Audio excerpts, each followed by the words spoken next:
లైఫ్లో ప్రతి ఒడు 2 situations face చేయాల్సి వస్తుంది. ఒకటి నేర్పించాక పరీక్ష పెడితే, ఇంకోటి మాత్రం పరీక్ష పెట్టాకే నేర్పిస్తుంది. మొదటి దాంట్లో ఎవడు గెలిచినా పెద్దగా తేడా ఉండదు, కానీ రెండవ దాంట్లో వాడెవడైనా ఓడిపోతే అసలు జీవితమే ఉండదు. జీవితంలో అసలు గెలుపు ఎలా ఉంటుందో తెలియని వాళ్ళలో నేను మొదటి వాడిని అయి ఉండొచ్చు. అందుకే ఈ లోకం నుంచి శాశ్వతంగా వీడుకోలు చెప్తున్నా.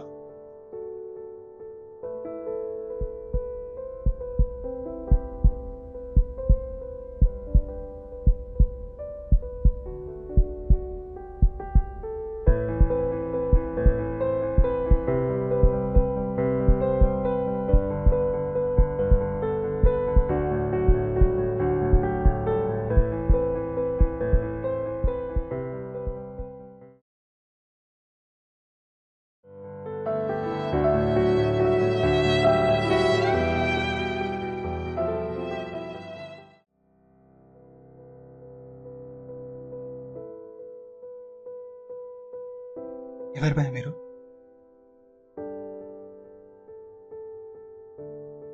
నేను రకంగా నీకు సీనియర్ నవ్వుతా.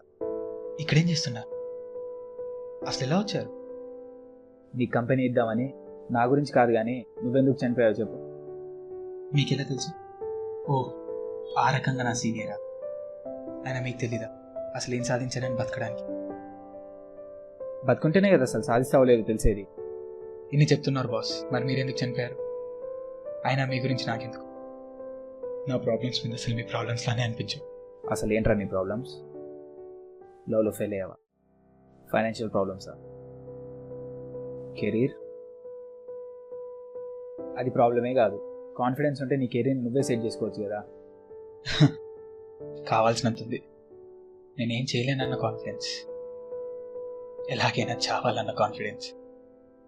ఏంటి కెరీర్ పెద్ద ప్రాబ్లం కాదా? అయినా మీకు ఎలా తెలుస్తుంది? నా ఫ్రెండ్స్ అందరు సెటిల్ అయ్యారు, ఒక్క నేను తప్ప. మరి రోడ్లపై చాలా మంది తిరుగుతున్నారు ఏ పని చేయకుండా. అదే, అలా నన్ను నేను చూసుకోలేక ఇలా చావడానికి రెడీ అయ్యా. అంటే కెరీర్ లేకపోతే చావడమేనా? నీకేం వచ్చో నీ టాలెంట్ ఏంటో తెలుసుకోవడానికి ట్రై చేయవా? ఏం వచ్చో అని తెలుసుకునే ఇంట్రెస్ట్, ఓపిక రెండూ లేవు నాకు. చావడానికి చాలా ధైర్యం కావాలి. నీకు ఆ ధైర్యం ఉంది, అదే ధైర్యంతో బతకచ్చుగా. చావులో ఖచ్చితంగా గెలుస్తానని తెలుసు, అందుకే ఆ ధైర్యం. కానీ లైఫ్లో మొత్తానికైతే నీ లైఫ్ నుంచి నీకు ఏ హోప్స్ లేవు. ఎక్స్పెక్ట్ చేశా, కానీ నీ పేరెంట్స్ అలా కాదుగా. నీ పైన ఎన్నో హోప్స్ పెట్టుకొని ఉంటారు. ఎవరు పెట్టుకోమన్నారు? నేనా? నీలా ప్రీ ప్లాన్ చేసుకోకుండా పిచ్చి ప్రేమ పెంచుకున్నారు. పిచ్చోళ్ళు కదా.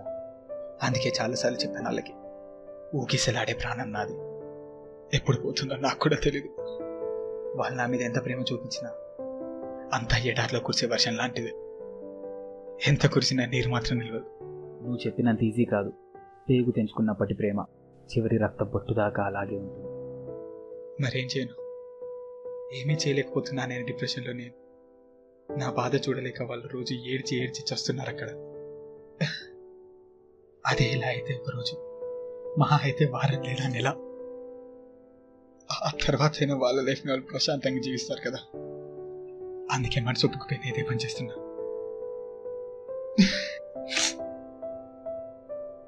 ఏంట్రా వారం లేదా నెల? అలా ఎలా అన్నావురా? అంత త్వరగా నేను మర్చిపోయేవాళ్ళు లేరురా ఇక్కడ. నీ ఫ్రెండ్స్ అంటావా? వాళ్ళు ఎప్పుడు కలిసినా నీ గురించే. నువ్వు వాళ్ళతో చేసిన అల్లరి, నువ్వు వాళ్ళతో గడిపిన టైం, నువ్వు ఇచ్చిన కాన్ఫిడెన్స్, ఆఖరికి నీ ఇంటి ముందు నుంచి వెళ్తుంటే కూడా, అరే నిన్నటిదాకా ఇక్కడే ఆడుకున్నాం, ఇక్కడే కూర్చున్నాం, ఇక్కడే నవ్వుకున్నాం, ఇప్పుడు నువ్వు లేకపోతే ఇల్లంతా అని చేద్దాం, నువ్వు ఉండి ఉంటే బాగుండేది అనుకుంటారు. నువ్వు ఇలా చేసుకున్నందుకు తిట్టుకుంటారు. ఇక నీ ఫ్యామిలీ అంటావా? నీ ఏజ్ వాళ్ళు ఎక్కడ కనిపించినా, నీ ఫ్రెండ్స్, అంతెందుకు నీ బైక్, నీ రూమ్, ఇలా నీకు సంబంధించిన ఏ వస్తువు కనిపించినా నువ్వే గుర్తొస్తావు.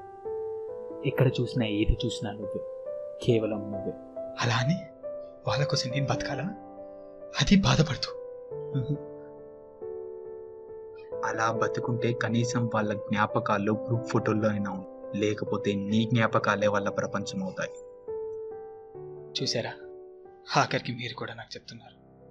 ముండోడివిరా. అలాగే అనిపిస్తుంది, ఎందుకంటే నేను ప్రాబ్లమ్స్తో ఉన్నా, మీరు ప్రశాంతంగా హ్యాపీగా ఉన్నారు. అయినా చావు తర్వాత లైఫ్ సింపుల్గా ప్రశాంతంగా ఉందని చెప్పడానికి మీరు ఒక్కరు చాలా ఎగ్జాంపుల్గా. ఎవడ్రా ప్రశాంతంగా హ్యాపీగా ఉంది? నాకు నీ అంత ధైర్యం లేదు, చనిపోవాలని అంతకంటే లేదు. నా ఫ్యామిలీకి నా అవసరం, వాళ్ళని బాగా చూసుకోవాలన్న నా బాధ్యత, ఇవి రెండు తీరే టైంలో ఒక్క యాక్సిడెంట్, అంతా అయిపోయింది. ఇంతకుముందు అన్నావే, ఆఖరికి మీరు కూడా నాకు చెప్తున్నారా అని.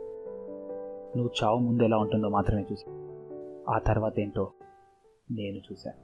నువ్వు ప్రేమించే వాళ్ళకి ఏమైనా అది చూసి తట్టుకునే ధైర్యం నీకుందా? ఇకపై నువ్వు చూడబోయేది అదే. అది నీ లైఫ్ కాదు, నువ్వు మిస్ అయిన లైఫ్, నీ వల్ల నీ వాళ్ళు మిస్ అయిన లైఫ్.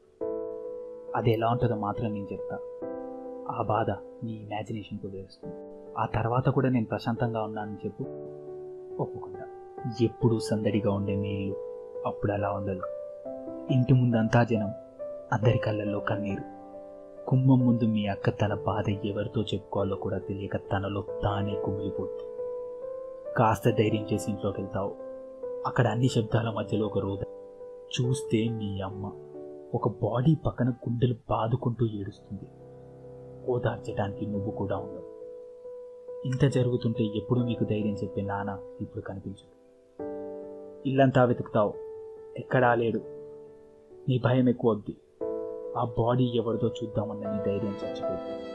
ఏడవటం తప్ప నువ్వేం చేయలేదు. అప్పుడు వస్తాడు నీ నాన్న. ఎంత కష్టం వచ్చినా పెదవి మీద చిరునవ్వు చెరగని నాన్న ముఖం ఆ క్షణం అలా ఉండదు. వచ్చిన బంధువులందరితో తన బాధ చెప్పుకుంటూ ఏడుస్తుంది. అప్పుడు అర్థమవుతుంది అక్కడుంది నువ్వే అని, వాళ్ళకి ఆ బాధ నువ్వు ఇచ్చిందే అని.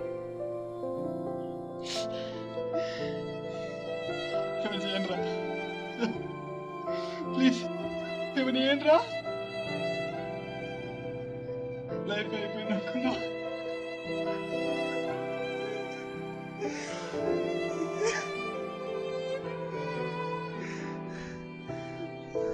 ప్లీజ్ బ్రదర్ ఏమని నా కోసం కాదు, నా వాళ్ళ కోసం.